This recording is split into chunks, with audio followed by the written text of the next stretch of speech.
એવા એક ગામડા ગામની માલકો એક બે બહેનોની વાત તમને કહું. બે બેનપણી હતી ને, નાના એવા ગામડામાં રહેતી હતી. બાજુ બે ના ઘર હતા, બે અલગ અલગ જ્ઞાતિની હતી, પણ નાનપણથી બે ભેગી રમે, ઢોરા ચારવા ભેગી જાય, રાતે ભેગી હુતી હોય, ભેગી ખાય, ભેગી ભણવા જાય. બે દીકરીઓ ભેગી ને ભેગી રે. સમય સંજોગ અનુસાર બે દીકરીઓ બાપુ જુવાન થઈ, બે ના માતા પિતા લગ્ન માટે દીકરીઓ માટે મૂર્તિયા ગોતે છે. અને ટાઈમ થયો, બે દીકરીઓના લગ્ન થઈ ગયા. હવે એક દીકરીને જોવો ને બાપુ મોટર બંગલાની સાહેબી, અને એક દીકરીને જોવો ને બટકું રોટલો ખાવા ન દે એવી એની કજાત એની સાસુ મળેલી. અને ઓલી દીકરી પિયરમાં આવે તો ઓલી દીકરી સાસરે હોય, એ દીકરી પીરમાં આવે તો આ દીકરી સાસરે હોય. લગ્ન કર્યા ને જુદા પડ્યા પછી બે દીકરીઓ એક વખત ભેગી થઈ નથી. એમાં પૈસાદાર જે દીકરી હતી ને, એના ઘરવાળાને એ દીકરી કહે છે કે મારી બેનપણી ફલાણા ગામમાં છે, હાલો ને આપણે જઈએ, અમે લગ્ન કરીને જુદા પડ્યા ને તેદુના અમે ભેગા જ નથી થયા. અને એનો ઘરવાળો કે કાંઈ વાંધો નહીં, હાલ જઈ આવી. ગાડી લઈને આવ્યા ઈજ ગામમાં, પૂછતા ગયા ફલાણી બેનનું ઘર ક્યાં છે.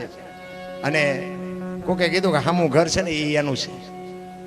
ડેલીના બારણે આવી અને એની હાઉ ફળિયામાં ઊભી છે. એને કહે છે ફલાણી બેનનું ઘર? તો કે હા. તો કે ક્યાં ગઈ? તો કે આ અંદર રૂમમાં છે. તો એ બેન હાથ પાડી અવાજ કરીને કહે છે કે બેન અમે ઠેઠ ત્યાંથી અહીં આવ્યા, હવે તો તું ઘરમાંથી તો બહાર નીકળ. તેથી બેન બાપુ અંદરથી જવાબ આપે છે કે હું બહાર નહીં નીકળું. કેમ? એ કે હું નહીં નીકળું. બાપુ કવિઓને લખવું પડ્યું, દીકરીઓને બાપુ સમર્પણ છે. મારે અમુક વાત મને એમ થાય ક્યાંક એવા બાપુ હાથમાં બેઠા હોય ને ત્યાં અમે વાત કરીએ કે છે. અમુક જગ્યાએ મેં હમણાં કીધું એમાં દુકાન ક્યાં ખોલવી, કોઈ ખાનારા નો નાખવું ક્યાં. એ દીકરી માટે એક કવિને લખવું પડે છે. એ દીકરી અંદરથી કહેતી હતી, શું કહેતી હતી? દુઃખનો ઉગ્યો છે દાભડો રે, માથે ઉગ્યા કાળા જાન, ઓરડો ઓઢીને ઊભી સકી હું કેમ આવું રે બા, ઓરડો ઓઢીને ઊભી સકી હું કેમ આવું રે બા.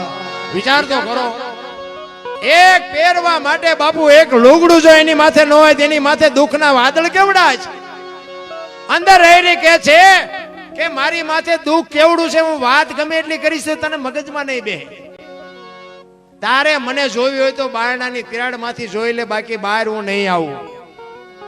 અને એની બેનપણીને એમ થયું કે આહા, અમે બે બેનપણીઓ નાનેથી મોટી ભેગી થઈને એક થાળીએ ખાતા, એક પથારીએ હુતા, મને ભગવાને આટલી સાહેબી આપી, આને બટકું રોટલો નહીં, પહેરવા લુગડું નહીં. અરે આ દીકરીની દશા. ત્યારે એમ કે છે એની બેનપણી કે છે પણ તું તારા ઘરવાળાને કહેતી હોય તો નોખી થઈ જા, કે આમ થઈ જા, તેમ થઈ જા, આવું શું કામ જીવવું પડે? ત્યારે એ અંદરથી પાછી બીજો જવાબ આપે છે, નાની નણંદ છે લાડકી ને, આ તો હાવું માથાનો કાયર છે મારો કંથડો સખી કે કાયર છે મારો કંથડો સખી કે ઘરવાળાને કીધું, એની માને પૂછ્યા વગરનો પાણી નથી પીતો. શું મારે એને? અને બાપુ છે ને આપણા બૈરાનું હાસું હોય ને તો થોડુંક પડખું લેવાય. નકરું પછી આપણે એમ નકરું પાણીમાં ન કાઢી નાખે. હાચા તો બૈરા હોય, પછી એવું ન વિચારું કે વહુ બધી આવીને ઘરમાં કોયું ગાલે, કોઈ ના, એવું નકરું ન હોય. એને ખબર તો પડે કે આ મારું ઘર છે, તો થોડું ઘર રાખીને વાત કરતી હોય. ઈ કે એને કઈ થાય કે હવે ઈ નોખો નથી થતો, કે મને બટકું રોટલો નથી દેવરાવતો. એની માં ને એની બોન ને પૂછીને કરે, હવામાં મારે કરવું શું? પછી એની બેન કહે છે કે તો આવું જીવાય નહીં, મરી જવાય. શું આવું જીવીને કામ છે? ધણીમાં ઠેકાણા ન હોય, હાવુમાં ઠેકાણા ન હોય, ઘરમાં ઠેકાણા ન હોય, તો હું જીવીને કામ છે? ત્યારે બાબુ એ દીકરી કહે છે, જીવવા જીવવા કરતા મન મારવું વાલું ને બાપની ઈજાત જાય મારા છોરુડા ગળે વળગ્યા મન કેમ આવું રે બા મને ખબર છે તું શું મને શિખામણ દે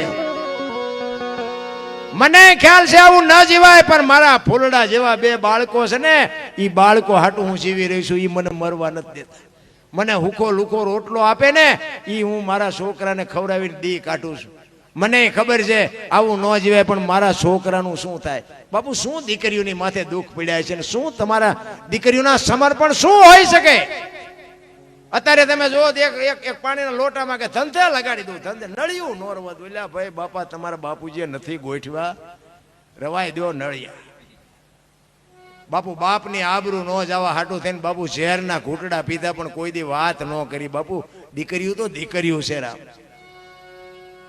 હું એટલા માટે કહું છું દીકરીઓનો જે સમર્પણ છે દીકરીઓનો જે ત્યાગ છે એની બાપુ આપણે વાત ન કરી શકીએ તો તમને મને ઘણી બધી વાત કરે છે પણ તમારી જેવી મોજ છે એવી આનંદ કરાવશું હજી મારે તો શું છે મારી પાસે મને તો બાપુ ગુરુ મહારાજની કૃપાથી મારા મા બાપના આશીર્વાદથી મારી પાસે ખૂટે એવું જ નથી અને આ બધું છે ને હું તો હડબેઠે સેડ્યો ના આવડી ગયું મને આપણને કોઈ વેરાગ બેરાગ લાગ્યું એવું કાંઈ છે નહીં ચારે બાજુથી બાપુ બટા ચટ્ટી બોલીને કોઈ ધણી ન થયો ને તેથી બાપુ આ સાધુ ધણી થયા મેળ પડી ગયો અને આઈને કોઈ તમારા ગુજરાતમાં બાપુ 5 લાખનો ભજનનો કલાકાર હોય ન હાલે બાકી આપણે હાલવી અમારા 50 પ્રોગ્રામ કર્યા છે આ બાજુ આપણું હાલે હારા હારા કલાકારનું ન હાલે આ બાપુ ગુરુ મહારાજની મારા મા બાપની કમાણી છે કહેવાનો મારો મિનિંગ તમે વાયુ હોય ને તો બાપુ એક દી ઉગે ઉગે ને ઉગે પણ વાવવું જોવે અને વાવવા ટાણે નક્કી કરવું જોઈએ કે આંબો વાવ્યો કે બાવળિયો એ નક્કી કરજો ન કરજો આંબો સમજીને બાવળિયો જીકી દેશો ને તો કાંટા જ આવવાના એટલે એ વાવવા ટાણે નક્કી કરજો કે શું વાયુ એ જરૂર એની છે ખબર બધાને સવારામ બાપાએ બાબુ 7 સલામ કીધી ને કે ચોથી સલામ 4 ખાણી એક બીજની જગબંધાણી પરખો વિનાશી છે એમાં ચોથી સલામનો મોટો મહિમા તમારું મારું આ સર્જન છે એ શું છે સંતોની વાણી તો છે ને બાપુ હબાકા આવે જો ઉતરવા માંડે ને તો બાપુ હબાકા માંડે આવવા 4 ખાણીની આ દુનિયા બની છે તમારું અને મારું સર્જન શું છે એક જગ્યાએ તમે ઝાડવું વાવો ઈ ઝાડવું નાનું હોય મોટું થાય છાંયો આપે ફળ આપે ફૂલ આપે વાત બધી બરોબર તમારો અને મારો આ છોડવો છે ઈ આવે ત્યારે કેવડો હોય અડધો ફૂટનો તો હરતો ફરતો છોડવો બાપુ આ 5-5 7-8 ફૂટના છોડવા છે આના મૂળિયા ક્યાં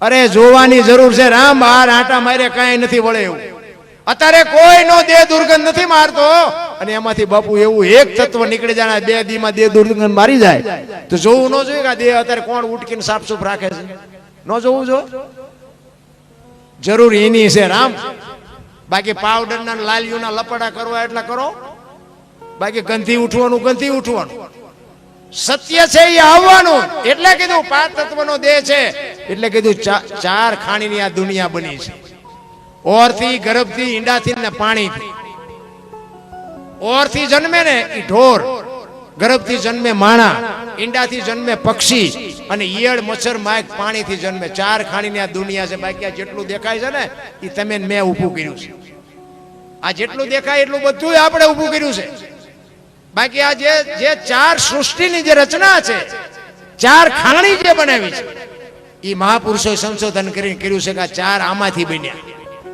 અને આ બનાવવા વાળો બાપુ મારો નાથ 5 તત્વનો દેહ ધરતી આકાશ પવન પાણી અને પ્રકાશ સવારમાં ઉઠીને બાપુ છે ને 5 તત્વને પગે લાગવું પડે પહેલા આપણા ગામમાં રામજી મંદિરે કદાચ ન જાય મરી ન જાય પણ આ હવા ન હોય તો પાણી ન હોય તો આ હુરજ નારાયણ એક દી એમ કે આટલા દીથી ઊભું છું 2 દી મારે રજા ઉપર જવું છે તો હવે ડબલા ચડે 5 તત્વનો બાપુ દેહ છે 5 તત્વથી જ ટકે છે આ તમારો ને મારો દેહ છે ને ઈ જે આ બાપુ ટકી રહ્યો છે 5 તત્વથી જ ટકી રહ્યો છે એટલે આપણે સવારમાં જાગીને પહેલા એને પગે લાગવું પડે કે મારા બાપ તું છો તારે જમે છે પણ આ કોઈ દેખાતું જ નથી